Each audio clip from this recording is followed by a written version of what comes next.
গণমাধ্যম হচ্ছে আয়না, এবং এটা শুধু ব্যাংকিং খাত নয়। আমি মনে করি যে আধুনিক সভ্যতাতে রাষ্ট্র, সমাজ সব ক্ষেত্রেই গণমাধ্যম হচ্ছে আয়না, এবং এটা সমাজ সভ্যতার একটা অনিবার্য অঙ্গে পরিণত হয়ে গিয়েছে। It's an inevitable component of civilisation. এবং যে সমাজ এটাকে গ্রহণ করতে পারে না, নেয় না, এবং তার উপস্থিতিকে স্বাভাবিকভাবেই সে কিন্তু, এবং এখনো আন্তর্জাতিক অঙ্গনে, বিশ্ব অঙ্গনে বিভিন্ন রাষ্ট্রের মধ্যে যে সমস্ত তর্ক বিতর্ক চলে, আদর্শগত যে তর্ক বিতর্ক চলে, তার মধ্যেও কিন্তু এটা একটা প্রশ্ন যে কে কত সমাজ এবং রাষ্ট্রকে স্বচ্ছ করার ব্যাপারে আগ্রহী, কোন আদর্শ, কোন ব্যবস্থা, কোন রাষ্ট্র, কোন সমাজ তার নিজের চেহারাকে জনগণের সামনে স্বচ্ছভাবে প্রতিফলিত করতে চায়, সৎ আকাঙ্ক্ষা তার আছে কিনা। যে চায় না সে ভালো কিনা, অথবা যে চায় সে ভালো কিনা, এটা আরেকটা আলাপ। স্বচ্ছ হলেই সবসময় ভালো হবে তা না, স্বচ্ছ হলে তো নৈরাজ্য হয়ে যেতে পারে, ছড়িয়ে যেতে পারে। একটু আগে এমডি সাহেব বলছিলেন যেমন যে শুধুমাত্র কিন্তু তথ্য প্রকাশ করলে হয় না, খেয়াল রাখতে হয়, এটা একটা নাজুক বিষয়। এরকম তো অনেক নাজুক বিষয় থাকে, তো সেখানে আবার হয় সেলফ সেন্সরশিপ কাজ করবে, না হলে এটা অন্য কোনো রেগুলেশন থাকবে। কিন্তু আবার স্বচ্ছ না থাকাটা, সেটা কিন্তু আবার আরেকটা সমস্যা। আমরা নাম বলতে চাই না, আদর্শভিত্তিক এমন রাষ্ট্রকে জানি যে খুব কেন্দ্রীভূতভাবে তারা শাসন করে, এবং তারা খুব সিলেক্টিভ কতটুকু তারা পিপলকে জানতে দিবে, কতটুকু তারা জানতে দিবে না। কিন্তু তাই বলে তাদের অর্থনৈতিক অগ্রগতি যে খুব দুর্বল হয়ে পড়েছে তা না, বরঞ্চ দেখা গিয়েছে যে পৃথিবীর অন্যান্য অনেক শক্তিশালী অর্থনীতির সঙ্গে কিন্তু প্রতিযোগিতায় পরিণত হয়ে যাচ্ছে। ফলে দেখা যাচ্ছে যে ইনফ্যাক্ট এরকম কন্ট্রোলও কিন্তু অনেক সময় কাজে লাগতে পারে। আমি একাডেমিক্যালি কথাটা বলছি, আমি আমার কোনো বিলিফকে আমি আপনাদের সামনে উপস্থাপন করছি না।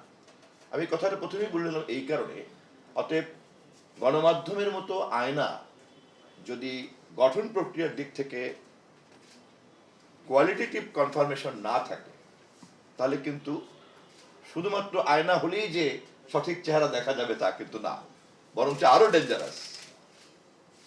দেখা গেল যে আপনার শাহরুখ খানের চেহারা দেখা যাচ্ছে আর এক রকম। আচ্ছা, আমি যেহেতু পুরুষ, শাহরুখ খানের উদাহরণ দেওয়া ঠিক হবে না। এখনকার নিশ্চয়ই খুব খুব জনপ্রিয় একজন চিত্রনায়িকা, তিনি যদি দেখেন যে তার চেহারা দেখা যাচ্ছে অদ্ভুত, তিনি নিশ্চয়ই খুব ক্ষেপে উঠবেন।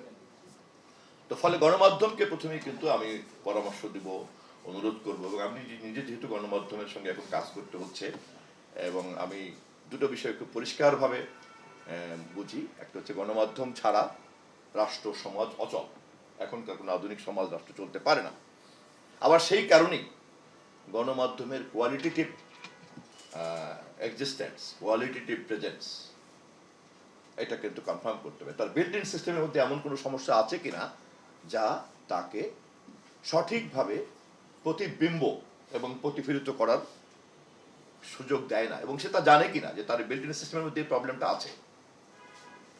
সো আমি খুব বিনয়ের সঙ্গে আমি গণমাধ্যমকে এই বিষয়টা নোট রাখার জন্য অনুরোধ করব। গণমাধ্যম অন্য সব ক্ষেত্রে যেহেতু আছে, ফলে স্বাভাবিকভাবেই ব্যাংকিং ক্ষেত্রে এটা থাকবেই। সে কিভাবে জানবে তাহলে?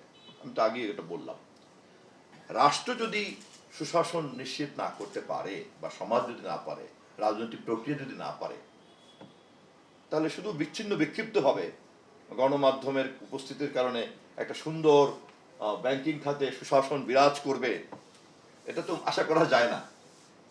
অতএব এটা কিন্তু অঙ্গাঙ্গিভাবে জড়িত।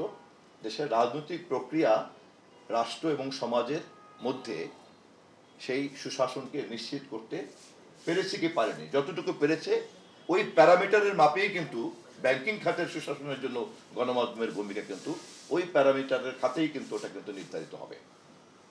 এটা কিন্তু কোনো পছন্দ অপছন্দের ব্যাপার না, ইচ্ছা নিরপেক্ষভাবেই কিন্তু তা নির্ধারিত হবে। অতএব এই মুহূর্তে ব্যাংকিং খাতে সুশাসন এর ক্ষেত্রে গণমাধ্যম যে ভূমিকাটুকু রাখতে পেরেছেন, এটুকুই যেমন আমাদের সম্পদ, যা তারা পারছেন না, তা কিন্তু জাতীয় ক্ষেত্রে সুশাসন প্রতিষ্ঠা করার যে ঘাটতি রাজনৈতিক প্রক্রিয়া রয়েছে তারই প্রতিফলন। বাট বারবারই আমি এই কথা বলছি যে সুশাসন নিশ্চিত করার ছাড়া কোনো বিকল্প নেই, এবং সেক্ষেত্রে গণমাধ্যমের ভূমিকারও কোনো বিকল্প নেই। গণমাধ্যম হচ্ছে সমাজের আয়না, গণমাধ্যম হচ্ছে রাষ্ট্রের আয়না। গণমাধ্যম হচ্ছে রাষ্ট্রের অন্যান্য সকল ক্ষেত্র, বিশেষ করে অর্থনীতি তো এখন হচ্ছে মূল স্রোত।